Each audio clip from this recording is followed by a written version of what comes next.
Junie B. Jones and Her Big Fat Mouth by Barbara Park. Chapter 1. My name is Junie B. Jones. The B stands for Beatrice, except I don't like Beatrice. I just like B, and that's all. I go to kindergarten. My room is named Room 9. There are lots of rules in that place, like no shouting and no running in the hall, and no butting the other children in the stomach with your head. My teacher's name is Mrs. She has another name too, but I just like Mrs., and that's all. Last week, Mrs. clapped her loud hands together. Then she made announcement to us. Announcement is the school word for telling us something very important. Boys and girls, may I have your attention please, she said. Today is going to be a special day in Room 9. We're going to be talking about different careers you can have when you grow up. Yeah, only guess what, I said. I never even heard of that dumb word careers before, and so I won't know what the heck we're talking about. Mrs. made squinty eyes at me. A career is a job, Junie B., she said, and please raise your hand before you speak. Then Mrs. talked some more about careers, and she said Monday was going to be called Job Day, and everybody in Room 9 will come to school dressed up like what kind of job they wanted to be.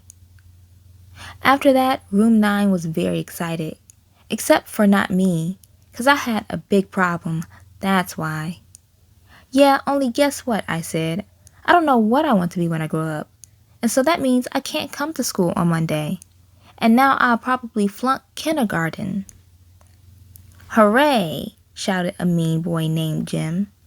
I made a fist at him. How'd you like a knuckle sandwich, you big fat Jim?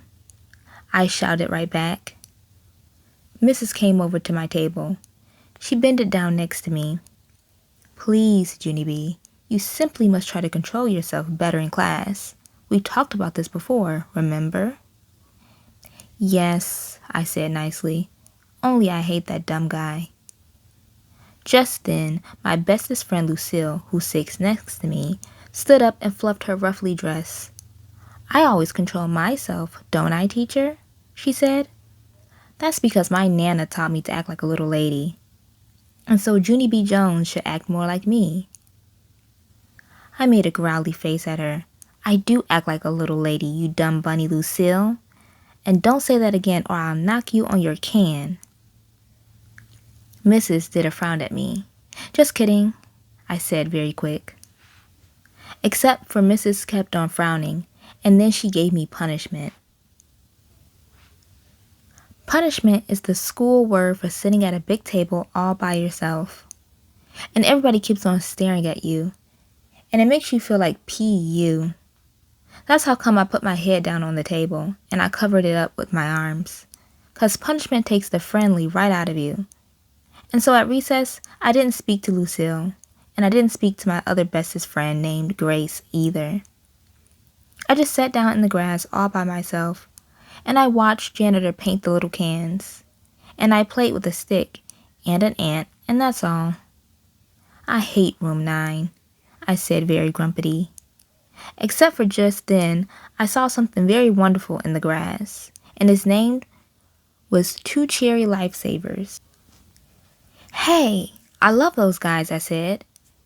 Then I quick picked one up, and I blowed off the germs, and I put it right in my mouth. Wait, don't do that, shouted a loud voice at me. Spit that out right now. I turned my head. It was janitor. He was running at me speedy quick. His jingly keys were jangling all over the place. Spit that out, I said, he yelled again. And so then I spit the cherry lifesaver on the ground, 'cause the guy was scaring me, that's why. Janitor bended down next to me. I didn't mean to frighten you, sis, he said, but I spotted a bunch of dirty candy in the grass, and I was going to clean it up when I finished painting. He looked serious at me. Don't you ever eat anything you find on the ground, do you hear? Not ever. But I blowed off the germs, I told him. Janitor shook his head. You can't blow germs off, he said. Eating things that you find on the ground is very, very dangerous. Then Janitor picked up the dangerous candy. Now run along and play, he said. I did a big sigh. Yeah, only I can't, I said, 'cause I shot off my big fat mouth in kindergarten, and then I got punishment, and now I hate my bestest friend Lucille. Janitor smiled a little bit sad.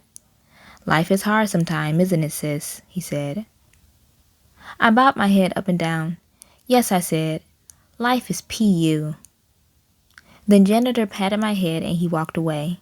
And so guess what? I just like Janitor. And that's all. Chapter 2. When we came in from recess, Mrs. was clapping her loud hands together again. Boys and girls, please take your seats quickly. I got a wonderful surprise for you. Then I got very excited inside my stomach because surprises are my favorite things in the whole world. Is it jelly donuts? I shouted. Mrs. put her fingers to her lips. That means be quiet.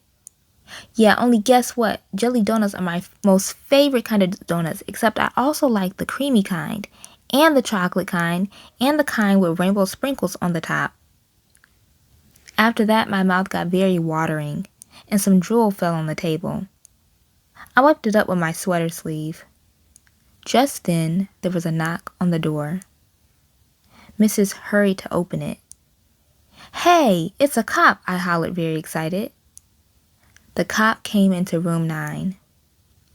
He had on a blue shirt with a shiny badge and shiny black boots and a shiny white motorcycle helmet. Mrs. smiled. Boys and girls, I would like you to meet my friend, Officer Mike. Officer Mike is a policeman. Who can tell me what policemen do? I can, I called out. They arrest people. 'Cause one time, some cops arrested a guy on my street. And so that means they made him take a nap, I think. Just then, that Jim I hated laughed very loud. They didn't arrest him, stupid, he hollered. They arrested him. That means they took him to jail. And so your neighbor's a dirty, rotten jailbird. Then the other kids laughed too. And so I hided my head. Yeah, only I hardly ever even know the guy, I said to just myself. After that, Officer Mike took off his shiny white helmet, and he told us some other stuff that cops do, like give our dads speeding tickets and arrest drunk guys. Also, he let us play with his handcuffs and his shiny white helmet, except for the helmet was very too big for my head, and it covered my whole entire eyes. Hey, who turned out the lights? I said. 'Cause that was a funny joke, of course. Then another knock came at the door. This time it was a lady in a long white jacket. She was carrying a giant red toothbrush.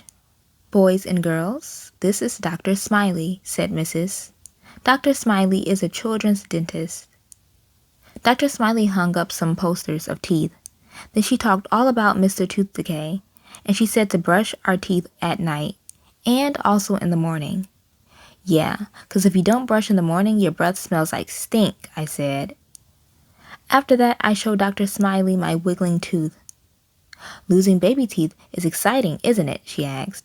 Yes, I said, except for I don't like the part where you cry and spit blood. Dr. Smiley made a sick face. Then she passed out minty green dental floss, and all the kids in room 9 practiced flossing. Flossing is when you pull strings between your mouth. Only pretty soon an accident happened. That's because a boy named William winded his floss too tight, and his teeth and head got tangled in a knot ball, and Dr. Smiley couldn't undo him. Then Mrs. had to call janitor Speedy Quick, and so he runned to room 9, and he shined his giant flashlight in William's mouth. And then Dr. Smiley got the dangerous floss right out of there. Room 9 clapped and clapped. Dr. Smiley did a bow. Then Mrs. said that maybe some of us might like to dress up like dentists or police officers on job day. Yeah, only what if you don't like drunk guys or bloody teeth? I asked. Mrs. rolled her eyes way up at the ceiling. Then she walked Officer Mike and Dr. Smiley out into the hall. That's when room 9 started buzzing very loud. Buzzing is what you do when your teacher leaves the room. I'm going to dress up like an actress on job day, said a girl named Emily. I'm going to dress up like a princess, said my bestest friend Lucille, that I hate. I did a giggle. I'm going to dress up like a bullfighter, I said. Then I ran speedy fast around the room, and I butted that mean Jim in the stomach with my head. And guess what? I didn't even get caught. That's what. Chapter 3. After school was over, me and my bestest friend named Grace walked to the bus together. Except for that Grace kept on wanting to skip, and I didn't. How come you don't want to skip, she said. Me and you always skip to the bus. I know, Grace, I said. But today I got a very big problem inside my head, and it's called I still don't know what job I want to be when I grow up. I do, said that Grace. I'm going to be Mickey Mouse at Disneyland. I did a big sigh at her. Yeah, only too bad for you, Grace, I said. 'Cause there's only one real alive Mickey Mouse, and you're not him.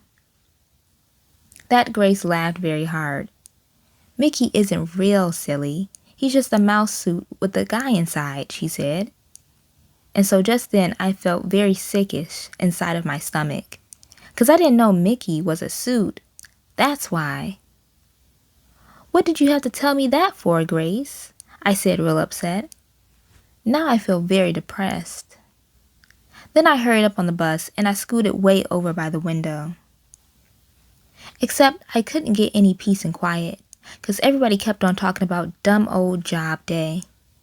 I'm going to be a famous singer, said a girl named Rose. I'm going to be a famous baton swirler, said another girl named Lenny. Then the girl named Charlotte said she was going to be a famous painter. Famous painters are called artists, she explained, and artists are very rich. After that, I felt a bit cheerier, 'cause guess what? Grandma Miller says I paint beautifully. That's what. Hey, maybe I'll be a famous painter too, I said. I'm going to be a prison guard, said a boy named Roger. My Uncle Roy is a prison guard, and he gets to carry the keys for the whole entire prison. Then my mouth did a smile, 'cause one time my dad gave me the key to the front door, and I unlocked it all by myself, and I didn't even need any help. Hey, maybe I might carry keys too, Roger, I said, 'cause I know how to use those things very good. Just then, William raised his hand very bashful. I'm going to be a superhero and save people from danger, he said. And so then I jumped right out of my seat, 'cause that was the bestest idea of all. Me too, William, I hollered, 'cause that sounds very exciting. I think... 'Cause that sounds very exciting, I think. And so I'm going to save people from danger too. Then that mean Jim jumped up at me. Copycat, copycat, you're just copying everybody else. And anyway, you can't be 3 jobs. You can only be 1. I made a growly face at him. I am just being 1 job, I said very angry. It's a special kind of job where you paint and you unlock stuff and you save people. So there, ha-ha on you. That Jim made a cuckoo sign at me. Junie, he said, Junie B. Jones. There's no such job like that in the whole entire universe. Yes, there is. There is too, you big fat Jim, I yelled. And it's the bestest job in the whole wide world. He crossed his arms and did a mean smile. Okay, then what's the name of it? He said. Then the bus got very quiet. And everybody kept on waiting and waiting for me to say the name of the job. Except for I just couldn't think of anything. And so my face got very reddish and hottish. And I felt like PU again. See, told ya, said that mean Jim.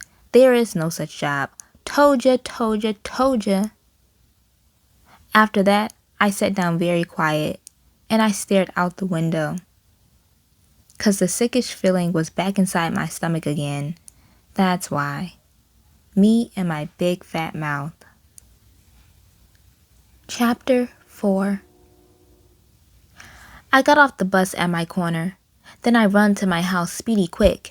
Help! Help! I'm in big trouble, I yelled to my mother, 'cause I accidentally shot off my big fat mouth on the bus, and now I have to paint and unlock stuff and save people from danger. Only what kind of stupid dumb job is that? Back here, called Mother. Back here means the nursery. The nursery is the place where my new baby brother named Ollie lives. I ran there very fastest. Mother was rocking Ollie in the rocking chair. He was a little bit sleeping. I need to talk to you very bad, I shouted some more, 'cause I did a big fib, and now I don't know how to get out of it. Just then, Ollie waked up. He started crying very much. Great, said Mother very growly. Yeah, only sorry, but I'm upset here, I explained. Ollie screeched louder and louder. His voice sounded like a scratchy, sore throat. Mother put him on her lap. Then she rubbed the sides of her forehead with her fingers. That's 'cause she had a migraine headache, I think. You're just gonna have to wait until I get the baby settled again, she said, still grumpy.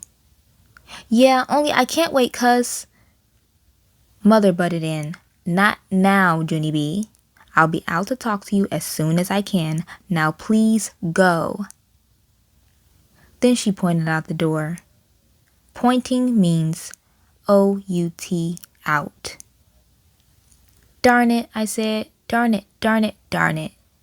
'Cause that dumb old baby takes up all of Mother's time, and he's not even interesting. He doesn't know how to roll over, or sit up, or play Chinese checkers. He is a dud, I think. I would like to take him back to the hospital, but Mother said no. After I left the nursery, I went outside in my front yard. Then I sat in the grass all by myself, and I played with a stick and another ant. Only this stupid ant bited me, and so I had to drop a rock on his head. Finally, my daddy's car came in the driveway, and my heart got very happy.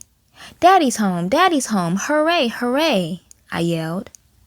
Then I ran to him, and he picked me up, and I gave him my most biggest hug.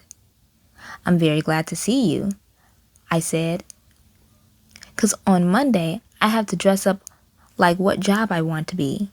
Except for I accidentally said I'm going to paint and save people and carry lots of keys.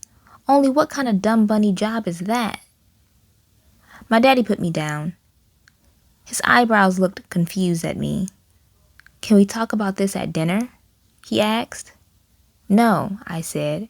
We have to talk right now, 'cause I've already waited all I can, and I'm getting tension in me. Well, I'm afraid you're going to have to wait a little while longer, said Daddy. Because right now, I got to see if your mother needs help with the baby. Then he did a kiss on my head, and he walked right into the house. And guess what? Sometimes I wish stupid dumb Ollie never even came to live with us. To be continued.